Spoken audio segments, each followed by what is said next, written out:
Hello, hello, hello. Welcome to Relationship Real Talk, Live the Life's podcast. For over 20 years, we have been dedicated to strengthening marriages and families through relationship education. For more information, you can visit us at livethelife.org, and we hope you enjoyed today's podcast. So today, our guest is Pastor Ty Smith. He has been the pastor of Life Changing Faith Church in Quincy for 7 years. He's a husband and a father, and he's also on the Gadsden County School Board. Welcome, Ty. Thank you so much for joining us. Awesome. Thank you so much for having me. Yeah. So today we're going to be talking a little bit about all that you do and some of the interaction you've had with us at Live the Life. Well, I saw on your website that you're a full-time employee with Tallahassee Community College, a husband, a minister, a teacher, bus driver, and father. You also graduated magna cum laude honors from Florida A&M University, the best college in Tallahassee. Shout out to my Rattlers. Now you are working on a doctorate on top of all of those things. How does juggling all of that affect your relationship? So a few things. That website, we're updating it, etc. I did do every one of those things. Working for Tallahassee Community College was an amazing experience as I worked as a site director and a grants manager. It was amazing. Once I was elected as school board member, it was a conflict of interest because I was actually assigned to Gadsden County by Tallahassee Community College. And so as a result, I ended up, I was already in full-time pastoralship here in Gadsden. And I ended up kind of trading out with Tallahassee Community College with the Gadsden County School District, continued driving buses, as you said. And God blessed me to have an entrepreneurial ministry. As a businessman, and it really took flight. And year to date, we have launched a semi-truck company, an assisted living facility, a couple daycares, photography studios, and a few other things. So how do we do it all, and how does it affect the relationship? Number one is it's all based on revelation. Revelation is a special understanding or spiritual understanding from God. The understanding I have from God is that I am not one particular title or of one particular profession. I'm simply a servant. And so with whatever way for which I can serve, be it the educational community, the business community, the church community, I just kind of serve. I took on Paul's analogy of becoming all things to all people that I might gain them. And so a lot of what I do is really simple for me. In my mind, I'm only helping people and the mission of God. That's all I'm doing. In everyone else's mind is, oh my God, these are huge tasks. How do you take them on? And you simply take them on by disciplining yourself and really loving what you do. So in my mind, I only help people, whether I'm preaching to them or strategizing on how to launch a business or working with the school district. It's simply helping people. Wow. Yeah, I would have said a shorter list of what you don't do. That's incredible. All those things are so awesome. And I love how you don't see it as being busy. You see it as building relationships. And I think that's so amazing. Another thing I saw on your website that I really loved was a quote about you or that you had, which is your love for God supersedes everything else by far. So tell me a little bit about how that mindset has influenced your life. Absolutely. I learned long ago that my relationship with others are only a byproduct of my relationship with God. And I began to pray a prayer, and it was a very short prayer, and that is, God, give me your heart for humanity. And understanding that I was created in the image and likeness of God, according to Genesis 1, then seemingly the Creator knew the purpose for human beings. He gives us this dominion and this free will. However, I kind of think that it was designed to just identify how God can co-labor with a version of himself. Of course, in a lower form, being human. And so when it comes down to my relationship with others, I found out that it's so easy for people to kind of fall out, disagree, and have differences, that the only safe bail plan is that my love for God be dispensed equally as my love for what God loved. So God so loved the world that he gave his only begotten son, that by him we should have life and everlasting life. But also he gives his only begotten son that through him we become fellow heirs and sons and what I call daughters of God as well. So I believe God sends Jesus to the earth so we can become like Jesus. So essentially God inherits more sons and daughters. Hence, he has more entities in the earth to work through, so we can share this gospel and share this Christ and share his love. So more individuals and more human beings from whence he created would find themselves back in love with God and in unity with God. So that's my premise, and it's been genuine, and it's blessed me so much, because whereas others find themselves in debacles or confrontations or personal dislikes or pridefulness in interaction with our brothers and sisters, I find myself saying, I am a figment of your imagination, and my action toward you should exemplify the Spirit of God that operates through me. Wow. And I mean, what a beautiful way to live your life, just having that love for other people and just having it flow from what you're receiving from the Lord. And I also kind of noticed, it kind of leads me to my next question where, I've seen you with other pastors and in community, and a lot of time in ministry, we can get really competitive and have that mindset to not really allow relationships to go deep with other people outside of our ministry. But you seem to be really, really awesome with creating those relationships with so many people outside your ministry. So can you speak a little bit to that, how you do it, and what makes that successful for you? Oh my, you have some amazing questions, by the way. I love these. That's, again, I call it a gift. I see it as a gift from God. Some people and some pastors, God gives them the assignment of a four-wall brick local ministry. Now, it may not be brick, maybe, steel building, etc. Others, some people, God gives them the assignment to pastor or lead their personal household. I believe God gave me the assignment of the church beyond the walls.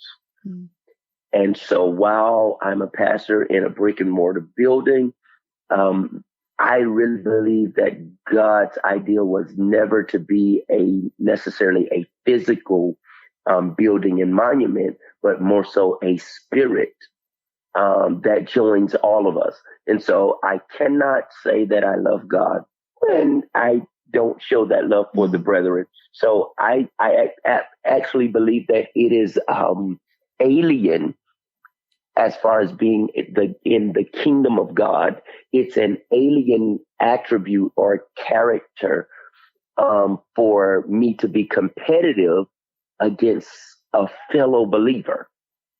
I almost call it impossible because in actuality, if he's your father and he's my father and we are both heirs and he's a just God who renders unto us according to our abilities, talents, and techniques, then competition would require there to be some form of an injustice, as to say that I can receive something you can't receive, or vice versa. And so competition within itself says that God is limited in his resourcefulness and his ability to bless all of us according to our works and according to our hearts. So as a result, competition to me is a discredit to God's power and ability to adequately take care of all of his children. That was amazingly said. I can't. You cleared up any questions anybody had. That's an amazing outlook to just live by. It really is. Yeah. So as a result, I end up with destroying the mentality that I have to be better than anyone. The mindset for me is, how can I help us be better? How can we labor with one another? So what I have, you'll gain access to. What you have, I'll gain access to, and we are stronger together. Simply because, and this is a pet peeve of mine, last I checked, Satan doesn't take weekends off, neither does he take holidays. You know? And so, there's a need for all of us to kind of be alert and conscious to say, hey, brethren, we're in this together. Mm-hmm. A house divided against itself cannot stand. Yes, so as a result, it can even be seen as demonic for anyone to be competitive when it comes down to being a believer in Christ and being a pastor, etc. It should never end up being about who has the most members or who seemingly have the most giftings, things of that nature, because we learned, according to the story of the talents, that talents are distributed or gifts or rewards are distributed to us based on our ability to be good stewards.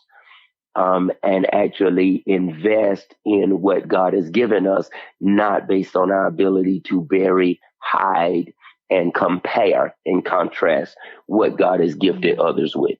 Mm-hmm. Yes, sir. Teamwork makes the dream work. You got it. Dream work.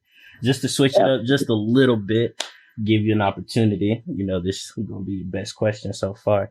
Tell us a little bit how you met your wife and how you fell in love. Give us the goods. Oh, my goodness. Oh, my sweetheart, my TD. I call her TD for short, T. Her name is Tiara. And, oh, my God. So get ready for this. And you all have to stop me. But just I'm going to be disciplined in this.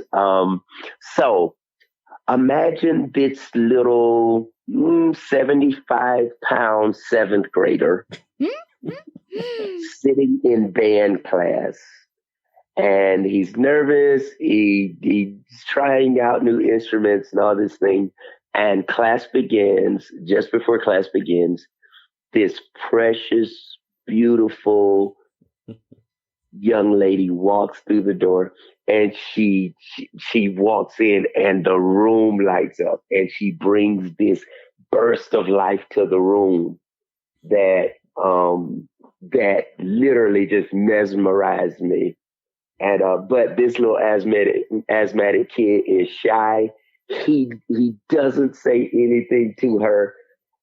He just watches it like, oh my God. And so goes on, and we had this spring dance, and I mustered up the strength and courage. My cousins dared me, and I go and I ask her to dance, and we dance really good. She enjoys, and she smiles at me, and I'm blown. And then she turns around, and she pulls me close, and I come, and she leans over into my ear, and she says, would you mind dancing with my sister? She hasn't had anyone to dance with her all night. Oh my God. So that totally lets the air out of my balloon. Afterwards, I see her another day at school, and I'm like, hey, so you going to the next dance? And she says, real abruptly, hey, listen, that was just a dance. I don't want anything. I don't want to friendship with you. And I'm like, whoa, totally crushed. So the little asthmatic kid says nothing else to her. We go on through school, etc. And oh, wow. 11th grade year, asthmatic kid grows a good 4, 5, 6 inches. He's now this tall guy. He's head drum major at another school. Oh yeah, got a little swagger to you. Yes, sir. Yeah. And I go to meet some of my friends because we went to different high schools. I go to meet some of my friends, and one of my classmates, who she and I were really great friends. When we were in middle school, these guys, they haven't saw me since 8th grade. So it's been 3 years. It's football season, and I go to their school. We go and we check out because we were bandies. So we go and check out bands. I'm talking to my friend from 8th grade. She was a cool friend of mine. We just talked and were great friends. And so I go and check on her like, hey, how are you doing? And what do you know? The girl I had the biggest crush on, she's best friends with this young lady. And she basically comes and she's like, hey, how are you? And I'm like, really now? So we came a little bit, and my cousins and I, we had a singing group. And so we're singing. She ends up being Miss Homecoming, and we get called to sing at this celebratory event. My cousin and I, we have a high school band now, so we're doing all this cool stuff. And she gives me her number. Ooh. Well, I don't want to call her because it gets juicy now. I don't want to call her because she's she has this jock of a boyfriend. And so I'm like, that was last I heard. That was last time. So I get her number and I actually don't call. Well, about 2 months later, I walk into the grocery store. Long story short, my mother is a traveling evangelist, and she's leaving out of the country. And my brother and I have to go shopping because we're going to be home alone, And so, okay, I go to the grocery store, and at the counter is tea. And I walk into the door, and she says really loud, hey, why didn't you call me? Oh, called out. Right. She calls me out. And I'm like, wait a minute. So in my mind, I'm still this little scrawny asthmatic guy, even though I've grown and all this stuff. And she gives me her number, and we start to talk.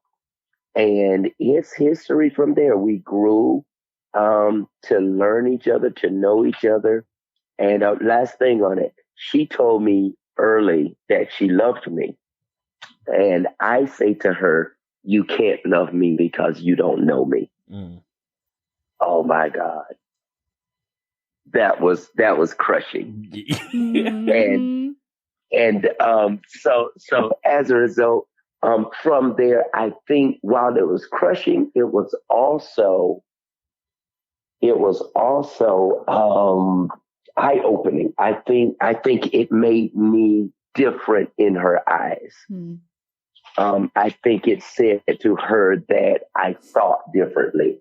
My mindset was different. I was more serious. And so from there, we dated, we listened, and we practiced Christian dating, which was really cool. And we made up in our minds what we wanted to do, and that was we wanted to enjoy life. We wanted to travel, and we chose not to have the time to play dirty games and hurt each other. And from there, we really just made up in our minds we wanted to travel the world together. We wanted to learn together, grow together. And that's what we did. So we made it. And so I got her a promise ring because that literally said, I would love to marry you, but I can't afford it. I just want to say I can relate so much. That exact statement right there. Yeah, I'd love to send out a PSA right now to all those people who say, hey, I really want to be more financially astute before I get married. A promise ring says everything, of course, followed up by the actions of maturity. And so we were, when I gave her the promise ring, I believe we were about 18 years old. Oh, wow. And we worked. I saved my money. Wasn't in a lot of debt, but I had a little debt and paid my debt off. And I purchased her ring and asked her father and her grandmother, because her mother transitioned when she was a little girl. So she was reared by her grandmother. And I went to them and I asked them for her hand in marriage. And they said yes. And everything else is history. We've grown and enjoyed life. And I love to give this disclaimer. She was not pregnant before, neither directly after we got married. It was just us honeymooning for like 2 years before we decided to have our first son. And what age did you guys get married? We got married at 20 years old. Okay. All right. Oh, wow. That's awesome. Yeah. That's great. So that's better. It seems like she's been a big part of your life for a long time, and your ministry as well. So with that being said, how do you spend so much time together and still keep the relationship fresh? So, again, it goes back to understanding and perspective. Mm-hmm. I had a great home rearing, in my opinion, with my mother. My father, my biological father, was absent in my life, but and my mother was recently divorced. And a little FYI, that I'm not I'll unapologetically share. I'm what you call a scandal baby. My biological father was involved in politics. My mother was recently divorced. My biological father was temporarily separated at the time. And what do you know? They date, and my mom doesn't find out she's pregnant until like 6 months in. Wow. And yeah. So my biological father, blessed be God, he and his wife were reunited, and they worked through their problems. They got back together. Well, guess what? Left my mom, who was recently divorced, with her 2 children from her previous marriage, and this new surprise. And so as a result, my mother was a single mom with 3 kids for about until I was about 2 or 3 years old, reportedly. And then she meets this guy, and they decide to get married. He becomes an amazing father, the only father I knew. He reared me and actually adopted me at age 17. Oh, wow. Now, what does that have to do with T and I and her being a big part of my life? Well, my mom taught me the importance of family and partnership. She taught me that we are family by faith first, before we're family by blood. My father taught me that you can love someone equally without them being your blood relative. So this laid the foundation for me to understand that T was not only my wife, but she's my partner in life. Not by mandate, not by force, but because I desire her to be, because that's the plan of God. When he makes man in Genesis 1, he makes man male and female. And what I love about this, just a little pet peeve, I like to share this. Whenever you see the word and, it's that conjunction that joins and usually speaks to the same time. And so in our culture and society, many would agree that there seemingly is a bias as to the male being kind of the head, or the male being in charge, or etc. I don't believe that. I believe that when God made the male, he made the female at the same time. And now proof of that is, have you ever heard of twins? Twins is proof that 2 human beings can be made at the same time. Why is that important? Because in our actions as human beings, as husband and wife, we must give the respect of realizing that God made us differently, but he also made us very compatible and equal. So whereas I may have a strength in one area, she may have a weakness in another, she'll have a strength in an area where I have a weakness. And I believe that our strengths and weaknesses were designed to trade off, to say that in the areas for whence I'm weak, her strength is designed to make me strong in those areas, and vice versa. So from my understanding of who she is to me, she is first God's daughter. And I'm very cautious. I love to tell husbands this: you have to be careful how you treat God's daughter. That's number one. So I honor her as a daughter of God. Number two, she's a gift to me, and she's a very precious gift to me, because everyone isn't blessed to desire a wife or a husband. So because I desired a wife, and then God gave me a wife. He didn't give me a woman. And there's a difference between a woman and a wife. A wife is one who has been prepared by God, is a woman who's been prepared by God with a love, a loyalty, and a dedication for her husband. She has a desire to co-labor and serve in that particular specific responsibility, and vice versa is a husband. So there is a difference between a husband and a man, and a wife and a woman. And so when I see T as my wife, my God's daughter, then now I can understand her as the helpmeet that God called Eve for Adam in the beginning.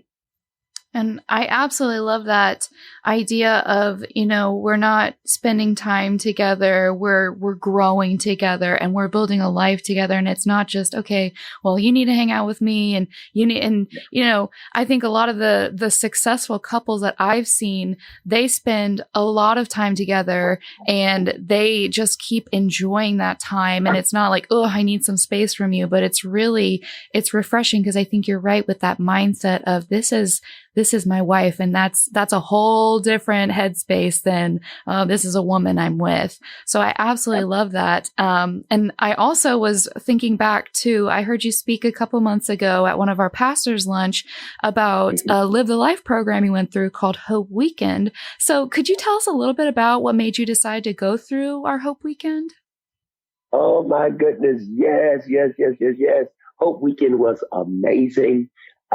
What made me go through Hope Weekend was this question: who counsels the counselor? Who counsels the counselor? Many pastors, many leaders, many political leaders, many community leaders. They give so much of themselves to solving the problems of society and others, and saving households, etc. And it's almost a mind game. It's a manipulation of Satan that causes anyone who provides a service that benefits others to feel like, because I possess the power or the ability to help others with this particular problem, then I shouldn't need help from others for this problem.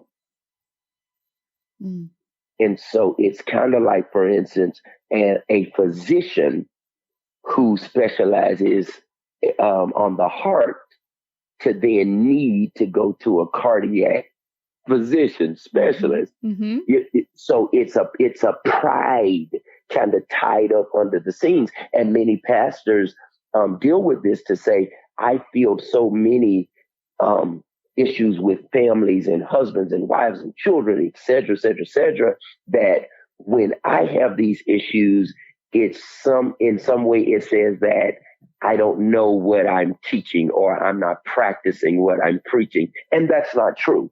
The truth is we are all independent beings. And the other fallacy that needs to be cleared up is we are not the true counselors. We are simply the vessels for whence the Holy Spirit is the one that performs the counsel. Yeah. And so as a result of that, that would give us the clarity as being pastors and leaders and political figures, etc., to humble ourselves and say, hey, yes, the Spirit of God speaks through me to help others, but it does not negate the fact that I also need help. And so with T and I, that was something. I mean, we had a lot of news, a lot of first timers in pastoring, being as young as we were when we started out. Going to school. We both went to college together. I would not advise that of spouses. So we both were in college at the same time. We both had jobs and were in college at the same time. And all of these things kind of put stressors on your marriage, and you kind of end up like everyone else. You end up kind of being together, doing what you think is best, and you learn each other, and you kind of identify things like, maybe that's a no touch zone. Why is it a no touch zone? Did I do something? Did she do something, etc.? And we don't necessarily, when you don't have a third party that's independent of yourself, then it's a lot of unspokenness that happens in marriages that leaders miss. And if you're not careful, those things will lie dormant and it becomes neglect. And now the heart starts to build calluses on them. And it's almost one of those things, you don't know what you didn't know. Right. Yeah. So that was our reason for choosing Hope Weekend, because we wanted to really know, like, hey, where are we while we're helping everyone else? Right. Like you were kind of going into it thinking you were going to help other people, and kind of got a little bit more of, wow, I didn't know that about myself. So yeah, our Hope Weekend is a very intensive weekend. It's an intense experience. Could you talk a little bit about maybe a specific exercise or experience that happened during Hope Weekend and how it impacted your relationship, your marriage? Absolutely. And let me say this about Hope Weekend.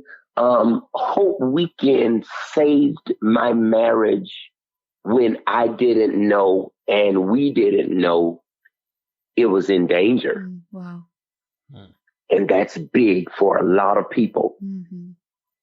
Because you're going to work and you're coming home and you're eating with the family and you're handling responsibilities. And sometimes we don't know how critical and how fragile our relationships are until we participate in something that can expose some areas for which we didn't know were there.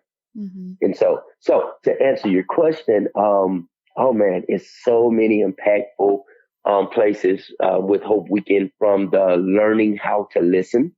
And that sounds kind of funny coming from a pastor who has to hear God and listen to members and all this stuff. But learning how to listen to your spouse in that place of hearing them say something, and even if you don't agree, having the discipline to repeat it back to them. Oh man, that was huge for me. However, the most impactful part of Hope Weekend was the end. And I'm just going to call it the end because I want people to really take advantage of Hope Weekend. But the end, there was that place where if an emergency occurred and you never got a chance to consciously speak to your spouse again to the degree that they could respond, what are the things that would pour from your heart that you would want them to know? And from that place, as Hope we can minister to us from that place, I began to understand that of all the great fondness in our hearts that we have for each other, why not live in that place? Wow. Opposed to knowing, yeah, I love this person. Yeah, I'm crazy about this person, but I'm going to not necessarily show it. Or I'm going to be more focused on working and more focused on producing and more focused on all this other stuff opposed to just genuinely enjoying every moment that I can have with my spouse, because the day will possibly come where I no longer will have access to those moments except through our memories. Mm. And as a result of that, I've made we made conscious decisions to invest daily all the more. Now, we were already, I'll tell you now, she's my girlfriend and we have great fun together. But after Hope Weekend, we understood how vitally important it was for us to not only communicate, but to continually make those investments to live like every day very well may be our last. So as a result, we had this rule that, hey, now we're not angry an entire week or even an entire day. But now, after Hope Weekend, we're not angry a good 5 minutes. It's the 5 minute rule. Really, it's the 5 minute rule. The 5 minute rule is, if you will not remember it 5 years from now, it's not worth taking 5 minutes of your life. I love that. Yeah. So that was one of the many things. Like I said, it was absolutely powerful. But we literally spend every day enjoying each other. And it doesn't mean it's going to be perfect, but it means you prioritize and realize that at the end of the day, I choose to never get divorced as long as we both are always willing to continue to try to be the happiness that God made us to be for each other. That's awesome. It is. What, for anybody that's thinking about going through Hope Weekend, what would you tell them? I would tell them, if you're thinking about Hope Weekend, even if you're unsure, as an independent voice, I would literally say, make the investment of yourself and your time in order to receive a level of happiness and genuine love that you will miss without Hope Weekend. Hands down, you will not. I've been counseling people since I was 17 years old, specifically couples. The first couple I ever counseled was actually a lady who was married to her husband had a drug addiction. And via the Spirit of God, I ended up sharing with her that he could never be fully married to her because he was more married to his addiction. That was when I was 17 years old. I am 34. I'll be 35 September 1st. And I'm telling you, as many people as I have counseled, I'm telling you all that Hope Weekend makes such a parallel difference to your personal life, to your personal being, to the degree that you could not get it anywhere else. Wow. That's so powerful. And thank you so much, Pastor Ty, for joining us today. We have truly enjoyed getting to talk with you and hear about your amazing ministry, your amazing wife, and just this awesome experience you were able to have at Hope Weekend. So thank you so much for joining us today. We just really appreciate you coming on today. Awesome. I absolutely thank you all for having me. I'm so elated, and I look forward to hopefully working with you all even more in the future. Definitely. And for everybody listening, thank you for listening. And we hope you feel educated, encouraged, and empowered to thrive in whatever relationship you're in.